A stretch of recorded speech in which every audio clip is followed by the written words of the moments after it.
ஒரு தாளத்தை கத்துக்கும் போது ஃபர்ஸ்ட் அந்த தாளத்தோட ஸ்ட்ரக்சர் என்ன, அந்த தாளத்தோட பேர் என்ன அப்படிங்கிறத பார்க்கணும். இப்ப சத்துஷ்ர ஜாதி ஏகதாளம் அப்படின்னு கொடுத்துருப்பாங்க. சத்துஷ்ர அப்படின்னா 4, இந்த மாதிரி இப்ப திஷ்ர அப்படின்னா 3, மிஸ்ர அப்படின்னா அது 7. இந்த மாதிரி ஒரு ஒரு தாளத்துக்கும் ஒரு ஒரு பேர் இருக்கும்.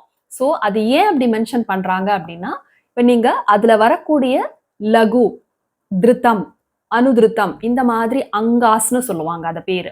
இப்ப லகுனா ஒரு தட்டி எத்தனை ஃபிங்கர் கவுண்ட் போடுறீங்க அப்படிங்கறது தான் லகு அப்படிங்கறத மென்ஷன் பண்ணுவாங்க. இப்ப ஒரு தட்டு தட்டி 3 ஃபிங்கர் கவுண்ட் போட்டீங்கன்னா அந்த லகுவை L4 அப்படின்னு சொல்லுவாங்க. இப்ப ஒரு தட்டு தட்டி 2 ஃபிங்கர் கவுண்ட் தான் போடுறீங்க அப்படின்னா அப்ப டோட்டல் 1 2 3 ஆச்சு. ஸோ L3 அப்படின்னு மென்ஷன் பண்ணுவாங்க. இப்ப இதுல வரக்கூடிய L3 L4 அப்படிங்கிறது தான் நீங்க அதுல எந்த தாளத்தோட பேர்ல திஸ்ர ஜாத்தியா இல்ல சதுஷ்ர ஜாத்தியா அப்படிங்கறத தெரிஞ்சுக்கலாம்.